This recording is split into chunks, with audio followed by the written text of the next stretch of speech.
This is London Real. I am Brian Rose. My guest today is Jenn Walter, recent graduate of our Speak to Inspire course. Welcome. Thank you for having me. Tell everybody, where are you from? What do you do? I am from a town north of St. Paul, Minnesota, and I am a geospatial analyst. I'm a team lead and a regional coordinator. Okay.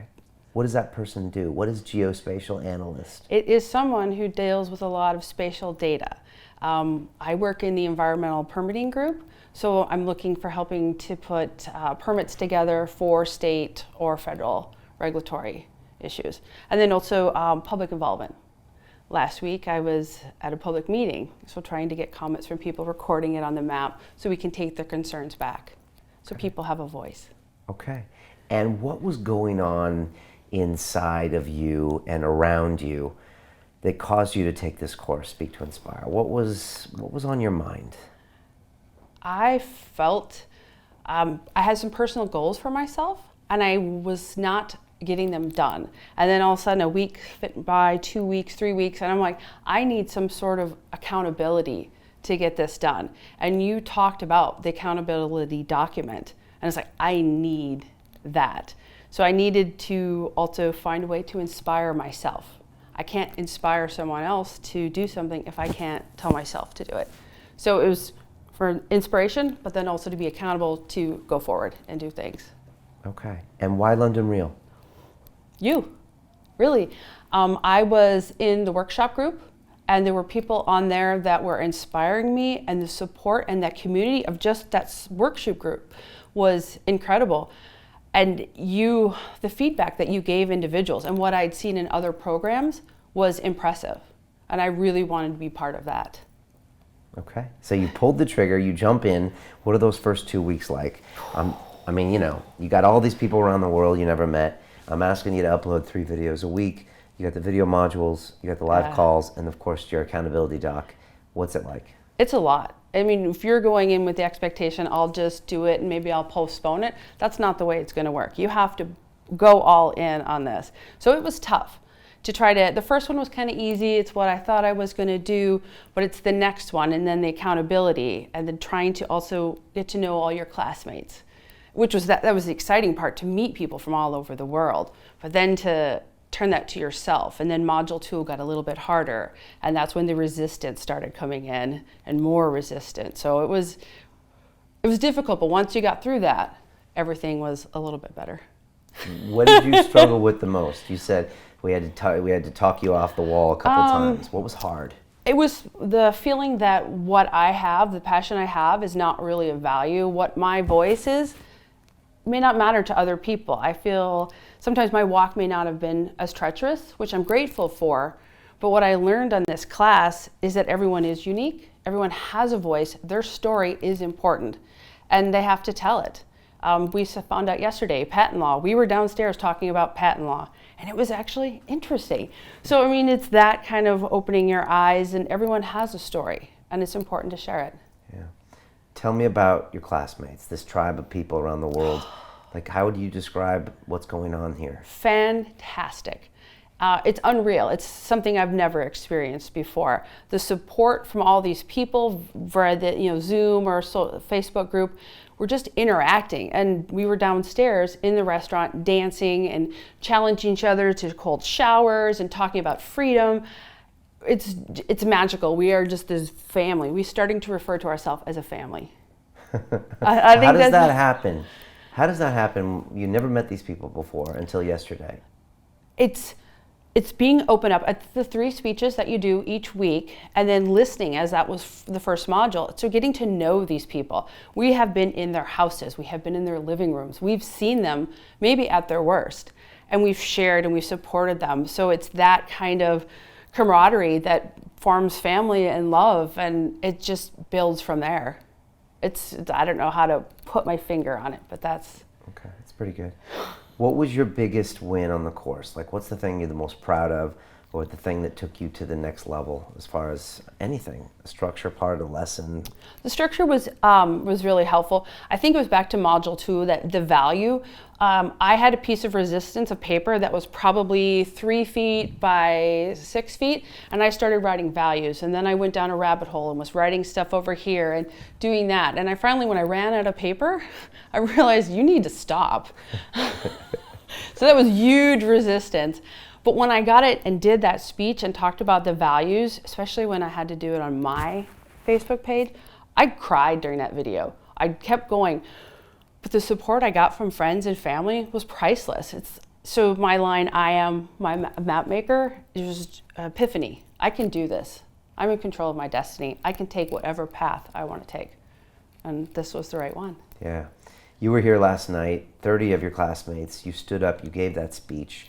What did that feel like? What was it like? At first I was nervous, but then looking in the crowd at all my friends, it was warm and inviting, and I just really enjoyed it. And then it became powerful to do it and to see everyone and the support. It's amazing. That was the reason I came to London, is I wanted to do that live speech in front of my classmates, to put that final cap on this project. I needed to do it. Mm-hmm. And you crushed it. Well, thank you. You really did an amazing job, and you have a real knack for speaking. And I was so impressed. You had one of the best speeches on the night, and I told you that. And just so many different elements you incorporated into that speech, and it made it, really connect with a lot of people. Did you feel yourself in the flow midway, that you're like, yeah, I got this, I got this, I got this? What was going on? I did, and I had practiced a lot. I practiced in Minneapolis airport. I was so proud. I was at a gate talking to strangers as I was practicing, and it didn't bother me because I needed to get this right. Yes. And it's actually funny, when I got up there, my third point, I kind of forgot it. But I knew that you didn't know that I forgot it, so I kind of just weaseled my way through it and then just pushed forward. Okay. So I was using my own little mini neuralizer to get through it. Yeah, good. One of the techniques we talk about. Mm-hmm. And a few people use a neuralizer there, which just means that when you forget everything, you get your speech, you forget your name, your dog's name. It happens that you don't panic, you don't run back to your seat, you don't apologize, you just pause, give it a few seconds, and pick up where you left off. Yes. Or whatever, bounce to the last point, whatever you have to do, and you can do amazing things, and people don't know. That is the thing. It's a valid point that you don't know, and that's to get people through that hurdle is a wonderful thing. Yeah. What was it like to see your classmates get up and speak? Incredible, priceless. All the hard work that they had done. Some classmates had transformed so much. To see where they were 6 weeks ago, it's incredible. It's life-changing. And to be one of their biggest cheerleaders it was wonderful. We're downstairs hugging and thanking each other. I'm just so excited we did it.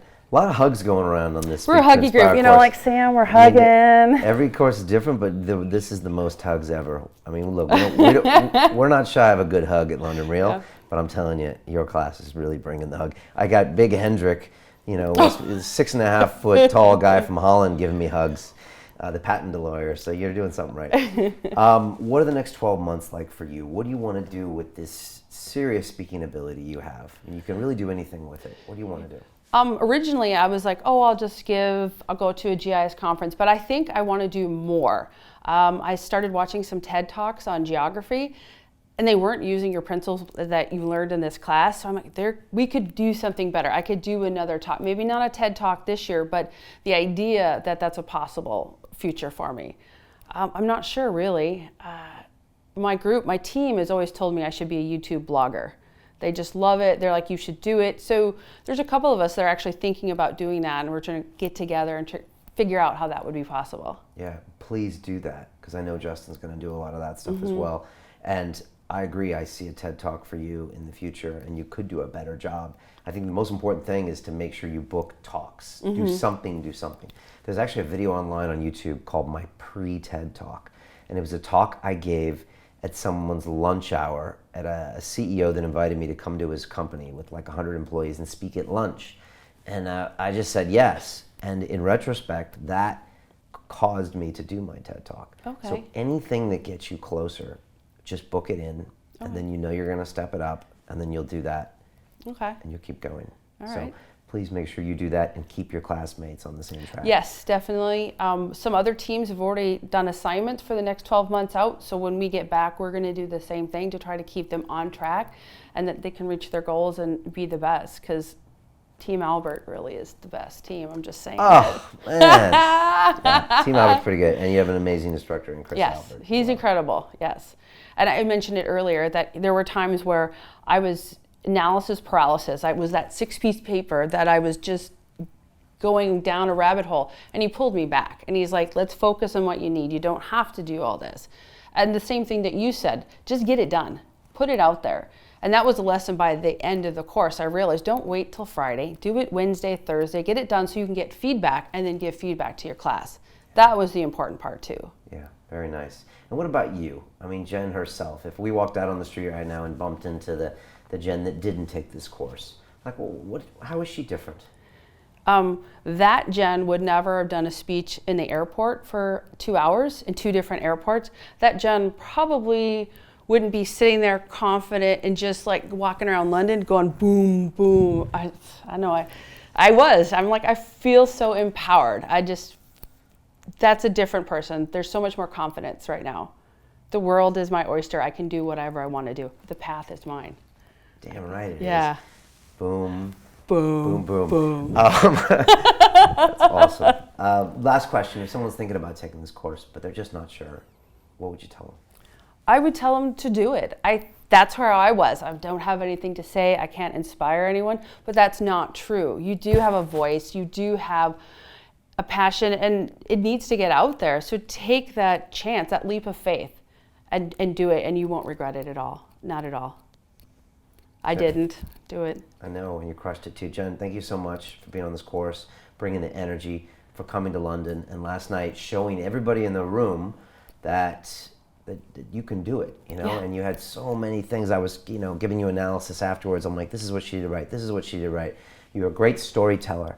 People really value the way you're in the moment. It was didactic. It was at all the elements, and I could see a lot of the things from the course in your speech. Mm-hmm. And so you practiced, you worked hard, and you delivered. So you should be walking around London like you own the place. Thank you. So I look forward to the next 12 months. Yeah. Welcome to the family. Thank you. And let's do some big things. Okay? All right, sounds good. All right, thank you. All right, thank you, sir.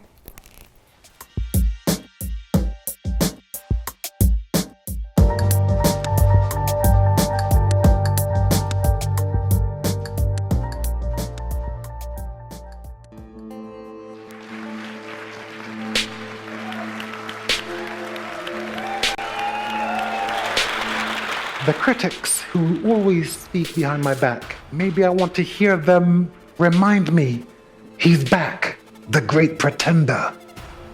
I hope this time he gets hurt. I love these guys. They give me fuel. If you want to reach your objective, you want to achieve it, you're going to have to be obsessive. You're going to have to be obsessed. Feel what you do. Feel it. If you're not feeling it, it doesn't matter. It's Chris Eubank Jr. How do you explain his prowess in the ring? Junior has that obsession, that genius, that magic. Genius is obsession, but it's in one area. You studied the sweet science for so much of your life. How do you walk away from it? Do you miss it? You can't walk away from it. I am it. And even when I dance, really I'm boxing. The credit belongs to the man who's actually in the arena, whose face is marred by dust and sweat and blood, the one who strives valiantly. What was the worst day of your life, and how has it shaped you as a human being? When I fought Nigel Benn, I stood like this. It was to mask this. A risk must be taken. That's why you are London Reelers. That's why we're here. We're tired of sitting still, watching it happening for others. Let's do it.